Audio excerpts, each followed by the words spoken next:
भगवान भोलेनाथ की नगरी काशी के केंद्र से लगभग 9-10 किमी उत्तर पूर्व की ओर स्थित है सारनाथ, जो कि शहर बनारस का एक अभिन्न हिस्सा है। प्रकृति के बीच बसे सारनाथ की हरियाली और शांति कुछ यूं ही यहाँ आने वाले लोगों का ध्यान अपनी ओर आकृष्ट कर लेती है। सारनाथ वो स्थान है जहाँ गौतम बुद्ध ने ज्ञान की प्राप्ति की थी। ज्ञान प्राप्ति के बाद भगवान बुद्ध ने अपना पहला उपदेश भी यहीं पर दिया था। जिस भारत ही नहीं बल्कि पूरे विश्व में आस्था व मुक्ति का केंद्र बनारस से सटे सारनाथ के बारे में आज हम बात करेंगे।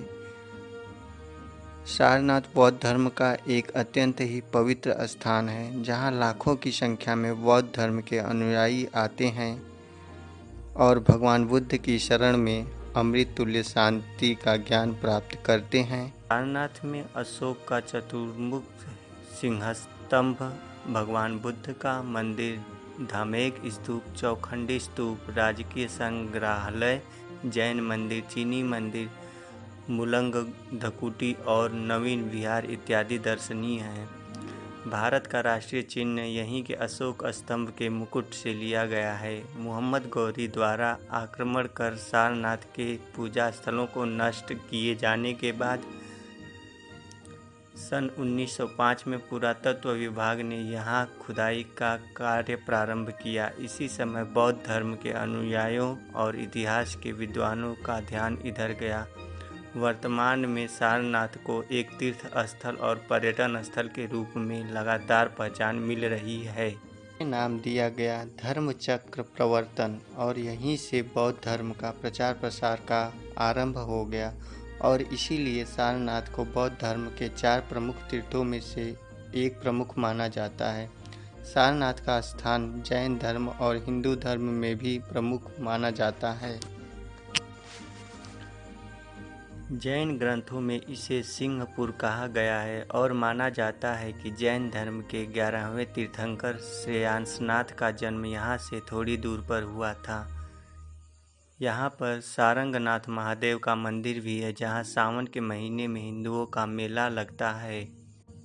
सारनाथ की उत्पत्ति सारंगनाथ मृगों के नाथ अर्थात गौतम बुद्ध से हुई, जिसका संबंध बोधिसत्व की एक कथा से भी जोड़ा जाता है। बोधिसत्वों ने अपने किसी पूर्व जन्म में, जब वे मृगदाव में मृगों के राजा थे, अपने प्राणों की बलि देकर एक गर्भवती हरिणी की जान बचाई थी। इसी कारण इस वन को सारंगनाथ या सारनाथ कहने लगे। दयाराम साहनी के अनुसार शिव को भी पौराणिक साहित्य में सारंगनाथ कहा गया है और महादेव शिव की नगरी काशी की समीपता के कारण यह स्थान शिवोपासना की भी स्थली बन गया। इस तथ्य की पुष्टि सारनाथ में सारनाथ नामक शिव मंदिर के होने से होती है। सारनाथ की समृद्धि और बौद्ध धर्म का विकास सर्वप्रथम अशोक के शासनकाल से दृष्टिगत होता है। उसने सारनाथ में धर्मराजिका स्तूप, धमेक स्तूप एवं सिंह स्तंभ का निर्माण करवाया। अशोक के उत्तराधिकारियों के शासनकाल में पुनः सारनाथ अवनति की ओर अग्रसर होने लगा। ईसा पूर्व 2री शती में शुंग राज्य की स्थापना हुई, लेकिन सारनाथ से इस काल का कोई लेख नहीं मिला। प्रथम शताब्दी ईसा के लगभग उत्तर भारत के कुषाण राज्य की स्थापना के साथ ही एक बार पुनः बौद्ध धर्म की उन्नति हुई। कनिष्क के राज्यकाल के 3रे वर्ष में भिक्षु बल ने यहाँ एक बोधिसत्व प्रतिमा की स्थापना की। एक स्थानीय किंवदंती के अनुसार बौद्ध धर्म के प्रचार के पूर्व सारनाथ शिवोपासना का केंद्र था। इतिहासकारों की माने तो सारनाथ के इतिहास में गुप्त काल का समय सबसे गौरवपूर्ण रहा है। उस समय यह मथुरा के अतिरिक्त उत्तर भारत में कला का सबसे बड़ा केंद्र था। हर्ष के शासनकाल में ह्वेन-सांग भारत आया था। उसने सारनाथ को अत्यंत खुशहाल बताया था। हर्ष के बाद कई सौ वर्ष तक सारनाथ विभिन्न शासकों के अधिकार में था, लेकिन इनके शासनकाल में कोई विशेष उपलब्धि नहीं मिली। सारनाथ क्षेत्र की खुदाई से गुप्त काल की अनेक कलाकृतियां और भगवान बुद्ध की प्रतिमाएं प्राप्त हुई जो अब भी संग्रहालय में सुरक्षित हैं। गुप्त काल में सारनाथ की मूर्तिकला की एक अलग ही शैली प्रचलित थी। सारनाथ में एक प्राचीन शिव मंदिर तथा एक जैन मंदिर भी स्थित है। जैन मंदिर 1824 ईस्वी में बना था। इसमें श्रीयांश देव की प्रतिमा है। जैन किंवदंती है कि ये तीर्थंकर सारनाथ से लगभग 2 मील दूर स्थित सिंह नामक ग्राम में तीर्थंकर भाव को प्राप्त हुए थे।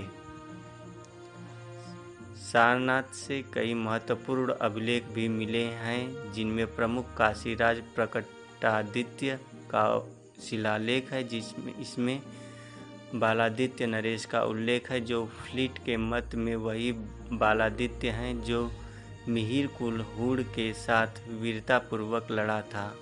दूसरे अभिलेख में हरिगुप्त नामक एक साधु द्वारा मूर्तिदान का उल्लेख है।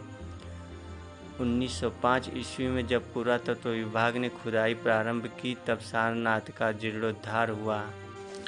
अब यहाँ संग्रहालय है। मुलंगनाथ कुटी विहार नामक नया मंदिर बन चुका है। बोधि वृक्ष की शाखा लगाई गई है और प्राचीन काल के मृगदाय का स्मरण दिलाने के लिए हरे भरे उद्यानों में कुछ हिरण भी छोड़ दिए गए हैं। संसार भर के बौद्ध तथा अन्य पर्यटक यहाँ आते रहते हैं। सारनाथ क्षेत्र से जुड़ी और भी जानकारियों के लिए आप कृपया कमेंट करें तथा हमारे चैनल को लाइक एंड सब्सक्राइब जरूर करें ताकि आपको हम इसी तरह की और भी वीडियो लाते रहें। धन्यवाद।